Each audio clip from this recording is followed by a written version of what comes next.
হয়নি। আপনার শুধু এটুকু কলমের খোঁজা চাই আমরা। ধন্যবাদ সবাইকে।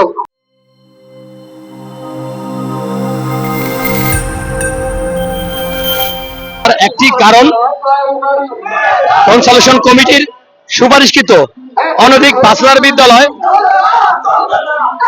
সুপারিশ দেওয়ার পরেও অদ্য পর্যন্ত কেন এর বাস্তবায়ন করা হয়নি, তাই সমগ্র বাংলাদেশ ব্যাপী সারা বাংলাদেশ থেকে অসহায় শিক্ষক আজ এই জাতীয় প্রেস ক্লাবের সামনে আবারও একত্রিত হয়ে দেশের প্রধান উপদেষ্টা মহোদয়ের কাছে আবেদন জানাচ্ছে কনসালেশন কমিটির অনধিক ব্যাচেলর বিদ্যালয় যে সুপারিশ করা হয়েছে তার বাস্তবায়ন যেন দ্রুত করা হয়। তার সাথে সাথে তারা আরো বলেছে যে আমাদেরকে দুই বেলা দুই মুঠো ভাত খাওয়া, ডাল ভাত খাওয়ার বেঁচে থাকার ব্যবস্থাটুকু যেন উনি করে দেন।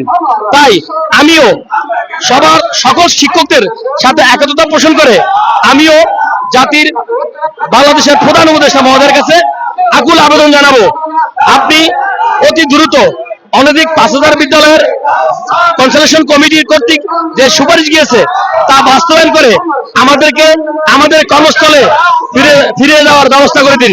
পাশাপাশি আপনি যে শিক্ষক, আপনি শিক্ষকের মর্যাদা বোঝেন, আপনি যদি বাংলাদেশে গ্রামীণ ব্যাংক প্রতিষ্ঠা করে লক্ষ লক্ষ বেকার যুবকের কর্মসংস্থানের ব্যবস্থা করতে পারেন মাত্র অনধিক 5000 বিদ্যালয়, এই 5000 বিদ্যালয়ের শিক্ষকদের জাতীয়করণের মাধ্যমে তাদেরকে বেঁচে থাকার সুযোগ করে দিবেন এবং শেষ বয়সে আমরা যেন নিজেকে একজন শিক্ষক হিসাবে পরিচয় দিতে পারি সেই ব্যবস্থাটুকু করে দিবেন।